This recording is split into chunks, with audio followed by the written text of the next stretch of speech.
Welcome to part 1 in the introductory of making an art doll. If you would like to learn how I make my buddies, please stay tuned. I would like to mention before we get started that I'm completely self-taught in this craft, and this is simply the way that I have learned to do this. Here's a list of supplies that you will need. A small sharp pair of scissors. Small scissors make it easier to manage small detailed snips. Braid check. This product is not mandatory for success, but it does help immensely if you'll be using a fabric that frays. Something to mark your fabric with and an erasable pencil for designing your pattern. A doll needle. Again, this isn't mandatory, but will help with assembly. Some sewing needles.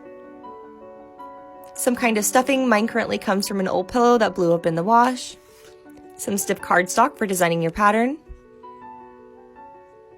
Beads and buttons for attaching the joints and the limbs to your doll.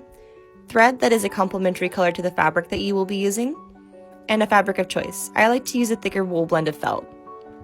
Here is a supply list if you guys would like to screenshot it, and I will see you soon for part 2 on how to design your pattern. Hi, and welcome back to the How to Make an Art Doll series. Today we're going over how to build a pattern. If you'd like to skip this step altogether, I have listed a copy of my pattern and it is now available for sale in my Etsy shop. Please be sure to read the item description completely before purchase. My link is in my bio. This segment is made up of 4 parts, all of which are available right now. This is the most complex portion, and I wanted to ensure that you'd be able to see what I am doing. So let's get started. I like to start by laying down center lines on my paper to help give me a visual guideline to work within.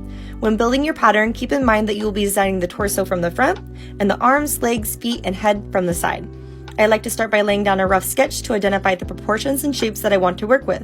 Be sure to leave an inch or more gap between each segment of your doll for seam allowance. When designing your torso, use the center line like a spine, then flesh out around it to create your general shape. Once you got a shape that you like, pick the side that you like the most and refine it. For this example, I have chosen the left side of the torso to refine, and then move on to creating the upper and lower portion of your doll's arm. Next, flesh out the upper and lower portion of your doll's leg. You can choose to make the lower leg one piece, or you can break it into 2 pieces and add an extra joint at the ankle. Be sure that the areas where the joints will meet are similar in size, and this will help achieve a smoother, more polished look for your doll's knees, ankles, and elbows. Now it's time to draft up the head. The head is made up of 4 panels, 2 at the back of the head and 2 at the front for the face. For the back of the head, make a smooth, rounded C. To achieve a more animalistic look, maintain the rounded face with a soft peak at the center for a muzzle. And for the more human features, slim the face down and drop the muzzle to create a more chiseled jawline. Then work back over your entire pattern to create any needed adjustments. Now it's time to refine the pattern for the head. To achieve the flattened areas at both the top and the bottom of the head, you will need to shave off these 4 corners. This creates a cinching effect that helps to round the look of the head. I like to then ink my pattern in pen and add roughly a 1/4 inch border all the way around my pattern.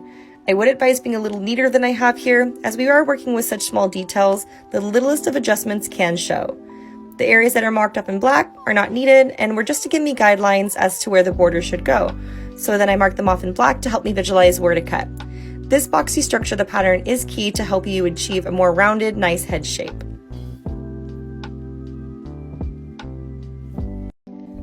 Finish inking or refining your pattern, then roughly add a 1/4 inch border around the rest of your pattern pieces. Do not add a border along the center line or spine of your torso piece. Now carefully cut those pieces out. To finish your torso, take a bit of scrap paper left over from your pattern and draw a line down it. Align the spine of your doll's torso piece with this line and trace its outline. Flip it over and repeat to create a full, perfectly symmetrical body. Now, what happens if you make a mistake on your pattern? Or after a test sew realize that you'd like to make an adjustment to a shape? Simply trace the piece that needs adjusted onto a scrap piece of paper and make the needed edits. Never alter your original pattern. It's much easier and quicker to trace a tester than to have to entirely remake a new piece from scratch. It also helps to label your pattern pieces so you know what is what once it's all cut up. See you guys soon for lesson 3 on how to transfer a pattern and what stitches to use. Hi, and welcome back to part 3 on how to make an art doll. This segment focuses on how to map your pattern onto fabric.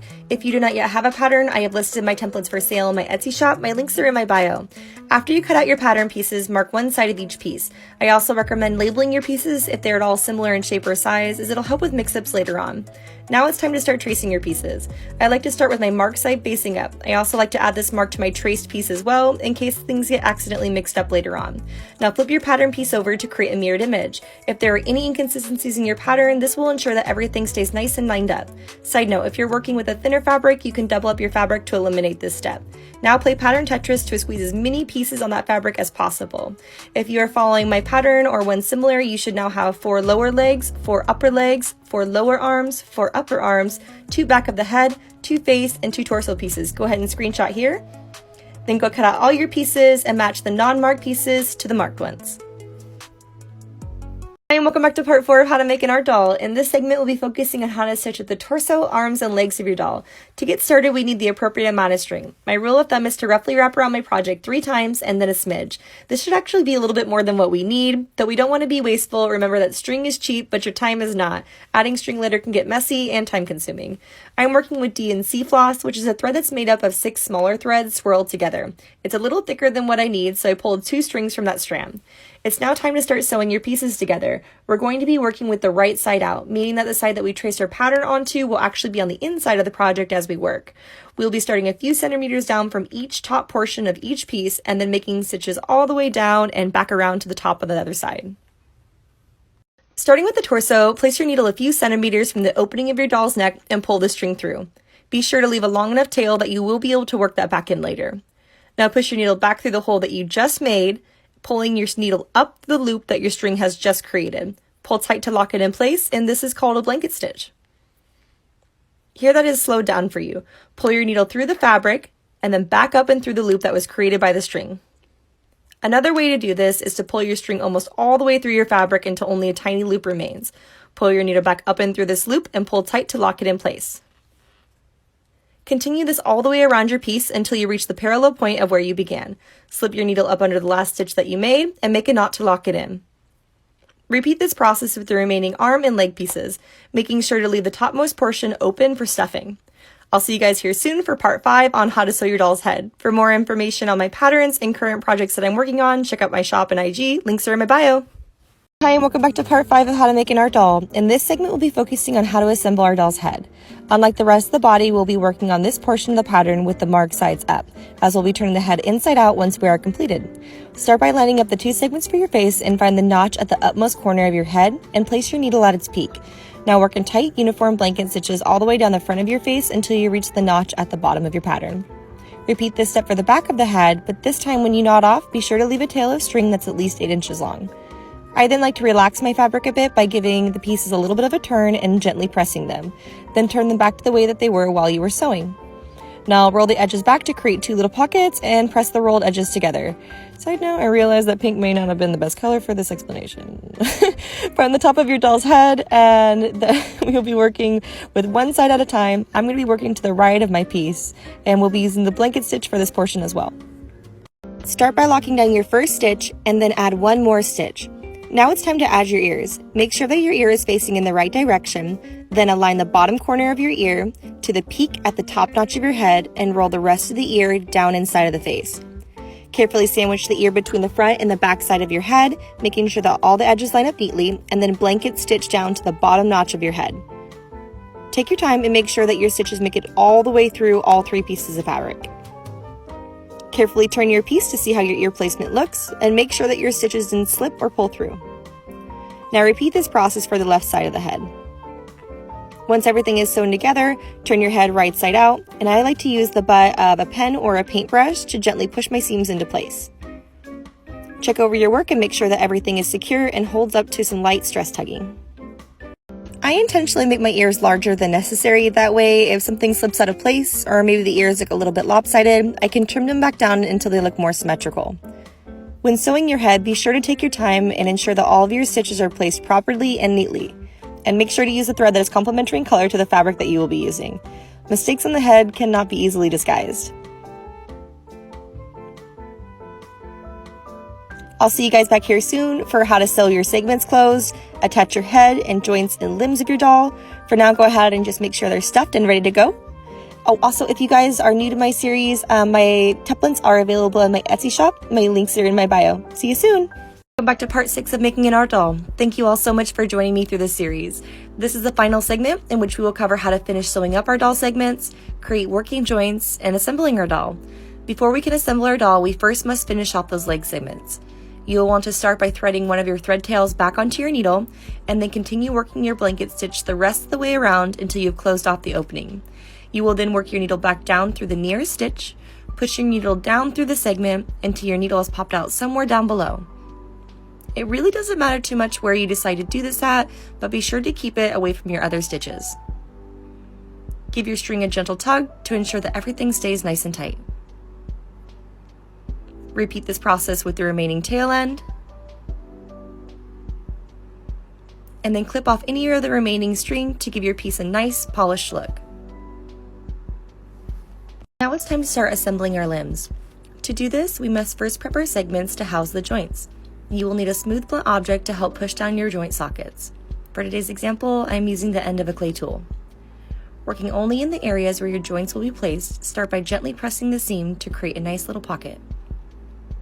You may need to change your tool size to accommodate the smaller segments.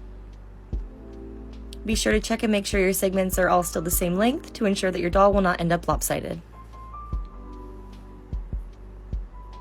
Now that we have our joint sockets prepped, it's time to sew in our beads. I'm using wood beads that come in an assorted pack. You should be able to find these at your local craft store or on Amazon. The brand is Doris. To start, you will want to slip your needle through your segment just a few centimeters from the opening of the socket. Pull your string through, leaving enough tail to work back in later. Again, it's better to have a little bit of extra string than not enough. Pick up your bead with your needle and snuggle it into the socket. Your string should now be through the bead and on the same side from which you started. Work your needle back through the same holes, creating a loop through the segment and through the bead. Repeat this step 4 times to reinforce your joint. Once you have completed your 4 loops, your needle should be on the opposite side from which you started. To finish off, slip your needle behind the thread loops and knot off.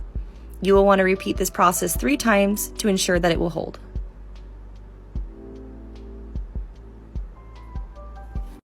Drive your needle under the knots and down through the segment. Give your string a little tug to ensure that it's nice and tight, and then clip off the remaining thread.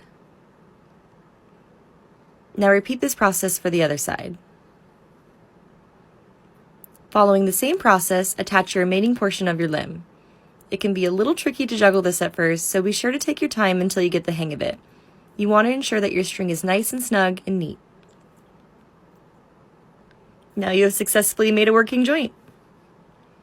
Repeat this process for your remaining limbs until all 4 segments are completed. Ta-da! How to attach the head of your doll. Start by prepping the opening of your head for the neck. Using a blunt object, begin boring a hole into the stuffing. Then take the stem of your neck and gently twist it back and forth until the 2 pieces are snugly together. Remember that long string that we left when sewing the head?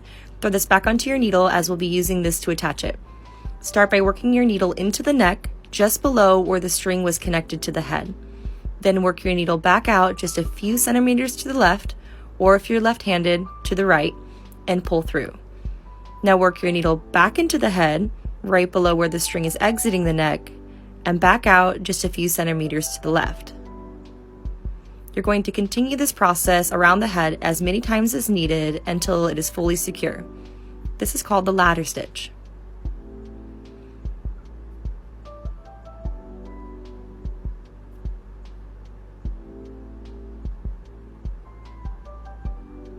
The final step in assembling our doll is to attach the limbs.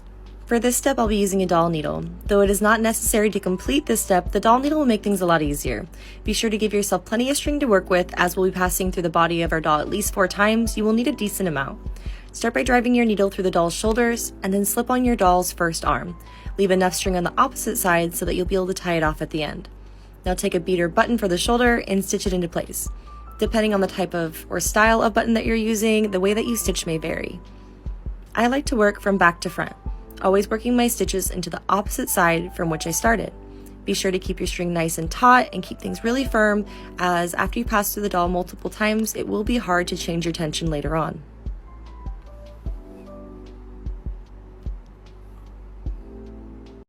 Continue this process working back and forth through your doll until you've passed through your doll's body 4 times, at which point you'll now be on the same side that you started. Take your needle and slip it through the bead or the button of the shoulder of your doll and down through the armpit. Make sure you don't accidentally catch your doll's body during this step. Take the 2 string tails that are now coming from your doll's armpit and knot them tightly under the arm 3 times. Then carefully cut off the string tails. Now repeat this step for the legs. And congratulations, you have successfully created your own little buddy. I hope this inspires you to make a doll of your very own. If you have used any of my patterns or followed my videos, I would love to see what you've come up with. Please be sure to tag me in your videos or on Instagram to be featured in my stories. My links are in my bio. Much love and happy crafting, you guys!